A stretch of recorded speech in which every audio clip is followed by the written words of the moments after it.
नमस्कार दादा. नमस्कार. तर आज आपण आहे वापगाव येथे जे आपले शेतकरी आहे वानखडे दादा. तर त्यांच्याकडनं आपण जाणून घेऊया की त्यांना महाकाल चना कसा वाटला आणि त्यांना उतारा कसा आलाय. आणि विशेष म्हणजे शेतकरी मित्रांनो, त्यांनी त्यांच्या भागामध्ये देवळी तालुक्यामध्ये त्यांचं एक हळंबा पण आहे, म्हणजे हळंबा पण आहे. तर त्यांनी त्यांच्या क्षेत्रामध्ये जवळपास 60 ते 70 एकरामध्ये चण्याची काढणी पण केली आहे. तर त्यामध्ये आपण जाणून घेऊ त्यांच्याकडनं की महाकाल चना आणि इतर चनावान याच्यामध्ये त्यांना काय फरक वाटला. तर नमस्कार दादा. नमस्कार. तुमचा परिचय दादा आमच्या शेतकऱ्यांना.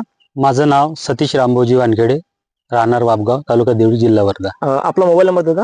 9604790791.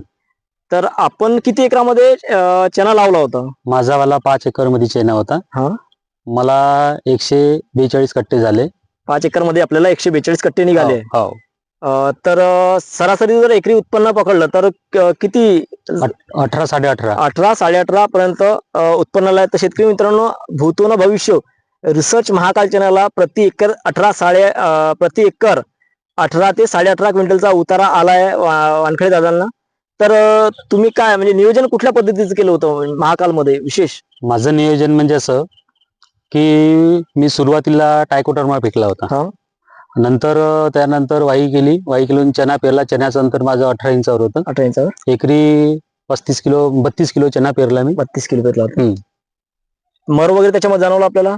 मर वगैरे होतं, पण ते खूप कमी प्रमाणात, म्हणजे 5 ते 7% पकडा. ठीक आहे. तर पुढील येणाऱ्या हंगामामध्ये शेतकऱ्यांनी महाकाल चॅनलला लावायला काही हरकत नाही. बिलकुल चना लावायलाच पाहिजे तो वाला. ठीक आहे.